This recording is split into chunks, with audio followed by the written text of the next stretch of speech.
带观众朋友来看这新闻，讲到这印度首都新德里东南方的砖头呢，因为遐办庄口活动，变成正出名的一个师傅来钢筋隧道，吸引5万到8万人来听经。结束的时阵，有个人想要甲这师傅绑一个，所以演变做是下来杀去人打死人的悲剧。警方表示讲，尚无有121个人死亡。受伤的人拢搁足惊吓，死者的家属头毛咧大声咧吼，真侪台救护车是来来回回一直咧走，救援人员较紧甲受伤的人扛起哩软桥送去病院治疗。这个发生在印度首都新德里东南方差不多200公里处的宗教集会，大约有5万到8万信徒参加，这比原本许可的人数是超过真侪。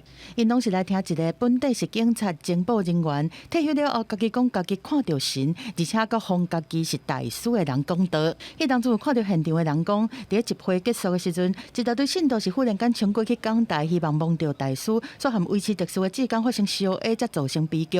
但是嘛有人讲，是因为信徒方要求讲，爱伫大师坐车离开了后，才会当离场。大师正的出口是徛一大堆人，才发生严重的烧烟烧打。सत्संग खत्म हो चुका एकदम भगदड़ मची है जो इंसान गिर को वो उठो ही ना है फिर कुचल के सब मर गए मेरे घर आ गई माँ गई भैया मेरी तो सब लुट गए तो भैया कची ना बचो。印度是发生过真侪摆宗教集会所演变做烧烟烧大的悲剧。在2008年有庙办9夜节的庆典，在大门开的时阵，信徒烧钱要入去，结果造成224个人死亡。2013年是因为庙附近的桥聚集40几万人，桥未堪得遮尔重，就规个断去。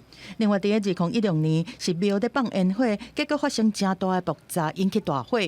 在初二，佫发生这真严重烧烟烧大的事件，印度总理莫迪嘛表达哀悼。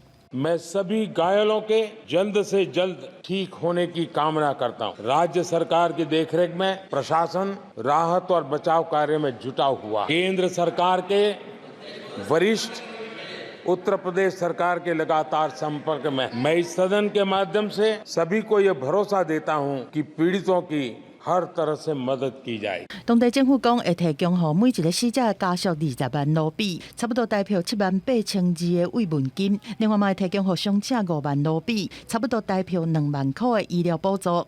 公司新闻新乐部编译。